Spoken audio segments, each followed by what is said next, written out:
You know, back in 2017, 2016, Rudy, a lot of people claimed those were my glory days on YouTube because you could be more unfiltered. There wasn't the pushback. The sensitivity revolution didn't come by and really slap you across the face, and Chuck Norris didn't go into hiding. I want to tell you what really just I find really depressing and really sad in this world. It's not doing collections and being part of the collectible world, or not even my fresh haircut right now. Can you guys even see it? Here. It's not even my fresh haircut right now in 2021. What really bothers me and makes me upset, everybody, is not the deals and the things that go well and all the excitement and the money. No. It's watching regular people get fucking wrecked. It's watching, it's getting that contact in my email. And it says, you know, Rudy, need some bills or real life thing, and I need to sell my Magic collection. Here's some PP, pictures and prices. Don't be inappropriate. And they show me, and they say, hey, I'm looking to get $2,000, and there's a picture with thousands of Magic cards in it. And the funny thing in the collectible world is, even in 2021, most Magic cards, most collectible cards in all genres are worthless. None of them are worth a damn. And that's something that's not really out in the mainstream discuss. It's just, oh, Flesh and Blood's a bubble. Look at the card prices.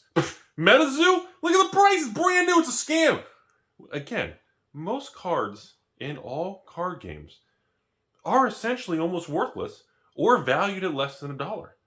And actually, on the larger scale of every single card ever printed in the collectible world, most cards have almost a straight, flat line, 000 value.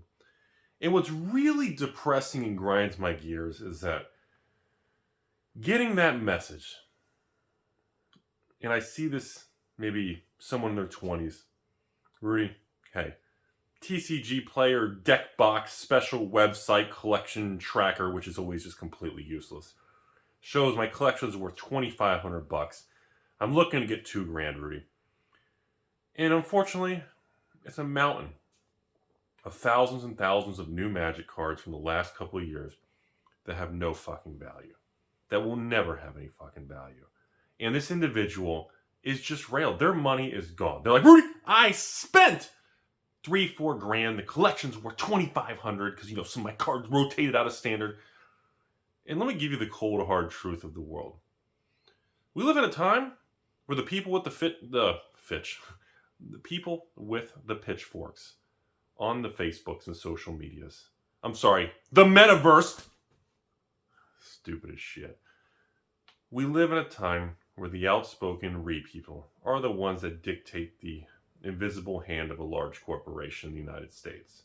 What that means for most of you listening is that people in the card world say we want everything as cheap as possible, and of course, if they don't get their way, the big old nasty scalper word comes back out from the back room. And so they get their way. And companies like Wizards and most of these large companies will print to oblivion and make all these millions of cards, of which probably, I don't have the exact percentage, but I would estimate at least 90 to 98% of the cards have no value. I'd almost be willing to go 99%. So if a set of Magic has 350 cards, I would say probably the top 1 to 2%, which out of 350, 1% would be 3.5 cards. So 2% would be like 7 cards in a 350 card set essentially hold all the value, leaving 98% of the set essentially worthless or bulk priced to most stores. And of course, to make sure that not too many people like this video, 2017 fresh haircut Rudy's going to tell you, it's because the reserve list is evil. The reserve list was never expanded, and the reserve list is considered the ultimate evil, satanic, blah, blah, blah, whatever stupid acronym you want to use. And because of that, the younger individuals who join the collectibles and CCG world and actually open the products and enjoy the products into the method they were intended to be used and enjoyed for, lose all financial value, or 90 to 95% of their financial value, because we live in a time where we want things as cheap as possible at the expense of the backbone of the individuals who hold up the collectible space. So here we are going into 2022, And I get those messages and I get those emails. And those are the ones that really hurt. Those are the ones that fucking suck. Why do they fucking suck?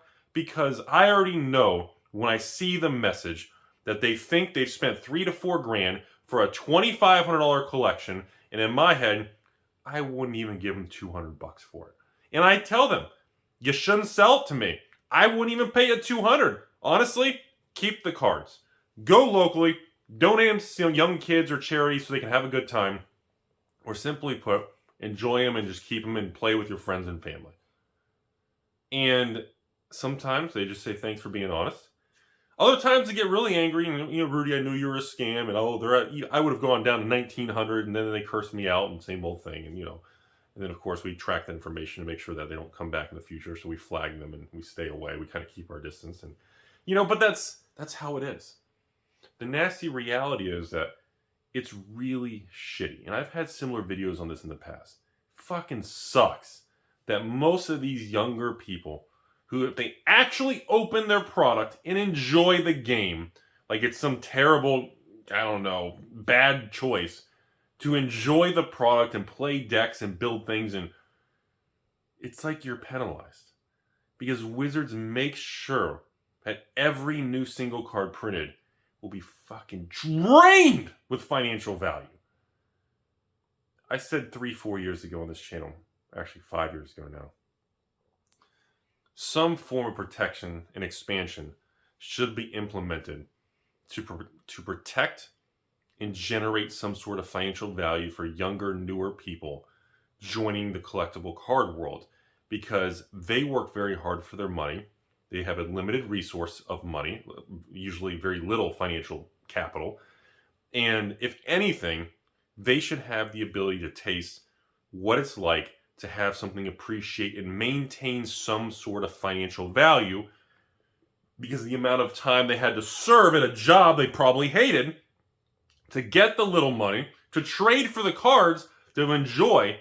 And I feel it's respectful out of just the industry that those individuals have something to show long-term financially. And I know the pitchfork thumbs down army is going to come here and say, Rudy, it's a card game for entertainment. It's not supposed to have financial. It's not Wall Street.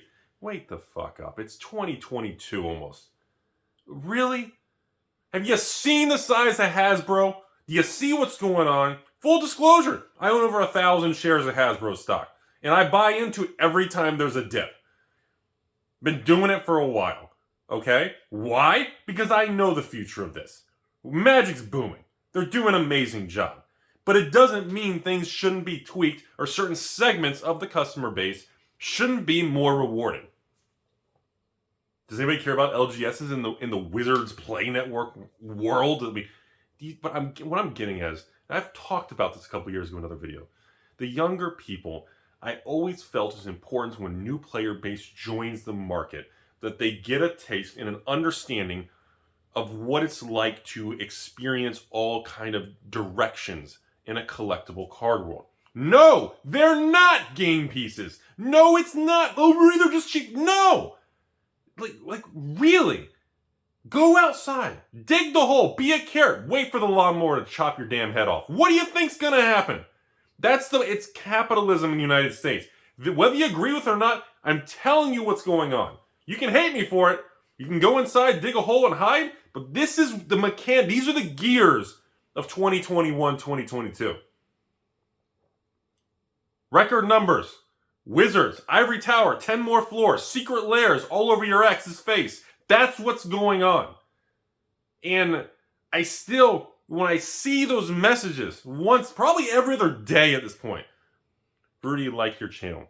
Thanks for kind of being a dick. Thanks for ruining Magic. Will you buy my collection? No, because you have nothing of value. No, that's not true, Rudy. I spent $3,000-$4,000 to get this collection. I think I've accumulated $2,500 in value. I wouldn't give you $200. I wouldn't even give you my ex's phone number and $20 and free dinner at Taco Bell. I wouldn't even do that because, again, the cards in the set from any buy list, large store vendor, evil basement taco dealer, everybody knows once you convert a sealed product to singles and you experience either a draft or the gambler's premium, most likely the cards within the box. Even if you can flip them today and make some money, great.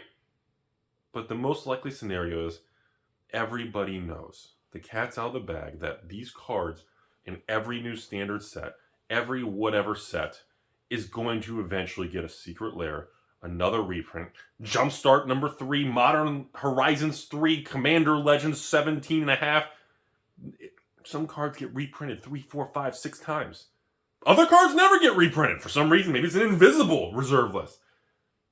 I've been very vocal about it many years. You're not going to see a lot of channels, especially channels that grow, actually build a following, discuss certain topics. One of the topics I've always felt should have been implemented is some sort of system. So over time, some form of cards from each set should be protected, added to the reserve list, maintained, or slowly phased a certain direction. Or maybe a cool-off, like fucking Path of Exile or Diablo 16. Do they even make Diablo? Who's running that company? Is there a Diablo 6? What? Don't we have phones? The fuck is going on with those idiots? Like, think about this. Even if there's just a cool-off, even after a card is reprinted, even if you don't want the reserve list, whatever. I don't care. Go talk to your stepsister. Why don't we have a card after it's reprinted, even go on a cooldown list? No reprint for 36 months, 24 months. Oh, it's a common? Okay, it's only 12 months. Every rarity has a different cool-off period, like a timer. Why don't we have something in place? Something. Markets hate uncertainty. The biggest thing that can take down Wall Street is fear. Unknowns and fear spread worse than any virus in history because humans will just fabricate their own thing. That's what they do. That's the funny thing. I've done it with experiments on my own channel, watching the market. The less the public knows, the more crazy shit they'll make up. You can take the crazy shit, lean into it, and you can build anything you want. Let the public kind of invisible hand guide it. But you have to make sure you're looking at the majority, not the quiet few, not the select few that are loud with the largest pitchforks. Just because they have a large, hard piece of equipment, slight giggity with your ex, you have to make sure it's proper data, not echo chamber data. Because sometimes it could be inaccurate. Sometimes I could be inaccurate. But it just sucks. It fucking sucks to see these younger people experience that. Because once they do that, all they know is, oh God, all CCGs. They basket everything together into a basket of just all collectibles or a money sink that you lose your ass on. And that's what happens. And that's bad long term for all genres of cardboard industry collectible. And I don't know where the future is going to take all this stuff right now. We're in very bizarro world times. Okay? Wizards and Magic has never been in a time with extreme quantities of products that the market can't absorb as much. Look at it. Look at collector box prices. Look at draft box prices. Look, stores can't even make money. I'm seeing negativity and similarities now that I haven't seen since 2017, 2018, which was Amonkhet, Hour of Dev, Iconic, M25, Ixalan, Rivals. I'm seeing similarities. Product becoming stale. Even good product. These are better products than then. But the sheer volume, the market's having a hard time absorbing. When the market can't absorb fast enough, you start to have a flood. So, moving forward, I do think eventually something's going to have to pivot. One thing I will give Wizards credit for is they always do pivot. No matter what, they may be slow, they may take too long, but they do pivot. And I do believe this time next year, by the end of 2022, my hair will be even crazier, aliens, but I think that you're going to see some shifts. And so far, the word on the street conspiracy tinfoil hat videos, which overall I've stopped doing, if you haven't noticed, by the way, because they just weren't, I didn't like them. Because whether everything came true, or whether one thing out of 10 things was wrong, it wasn't a healthy thing. People would just be so polarizing, they attack each other. It's disgraceful. But anyways, I believe the rumors are mostly going to be true. I think lottery cards are returning in 2022. Whether Brothers War, Dominaria Part 16, I don't know, Commander Legends number 7. I think lottery cards are going to return. I think actually Wizards is going to actually start to reduce variance. over the next 1 to 2 years. I think the quantity of variants of products is actually going to start bottlenecking back once they kind of go with the items that are working and they start to kind of flake off or shave off the items that they feel are the weak performers now that they continue to collect this data. I do think we're going to evolve again. That's something I give Wizards credit for. They're good at that. They're slow because they're a big company, which means by the time you get through all the layers of management, it's like a telephone game. I like tacos. And after 20 other people try to tell you what Rudy said, all they're telling you is, pizza has cheese. And it's like, what? That's the story continues to get murkier and murkier as people keep repeating random shit. So I just want to share, it just really sucks to still see in almost 2022 young people experience these things in a collectible world that has billions of dollars floating around. Hey, Rudy, it's a bubble. Well, duh, it's a fucking bubble. Everybody knows it's a bubble. What, have you never left your house? Everything's a bubble. It's been that way for years. The bubble's bigger than ever. That's not the point. You're asking the wrong questions. The question you should be asking is, Rudy, it's a bubble, right? Okay, great. You tell me something we don't know. Well, when's it going to pop? I don't know. How about a better question? What happens if it pops? How long will it go until it pops? What if we go the next 10, 20 years and the bubble just keeps getting so big it hits the Tesla in space and the bubble hits Mars? That's the point. It doesn't matter whether you're right or wrong. What matters is the timing, the trajectory, the degree of right or wrong. Ask any options trader out there. Rudy, I think Tesla stock's going to go up one day. Well, no shit, Sherlock. Everybody knows Tesla stock's going to go. Rudy, I think Amazon might go up one day. Oh, gee, you think? I don't know. Looks like they might be out of business with their trillions of dollars in market cap. That didn't even make sense. Trillions of dollars in market cap? I think, point is, that's not what people, that's what Timmies look at. Professionals say timing, momentum, when, how, why, catalysts, variables. More risks than rewards? How's it tilt? It becomes complicated. And it's really a shitty thing to go back to the end of this video now, to still see, like I said 4 years ago, young people buy cards in packs at their local Amazon brick and mortar store. They open them, and we'll assume only half their packs are resealed on Amazon. And they open the other half of the packs that are not resealed. And they realize that they're just losing their ass. And when they go to sell their collection one day, they have that utter disappointment, that utter, just that feeling you came home and she's over there, and it's just straight disappointment. It's just straight disappointment. And that long term, when you play the long game, I feel things like that are what really causes long-term impact. And I know, capitalism doesn't historically reward long-term thinking. It rewards thinking and decision-making based on the time horizon of the individual.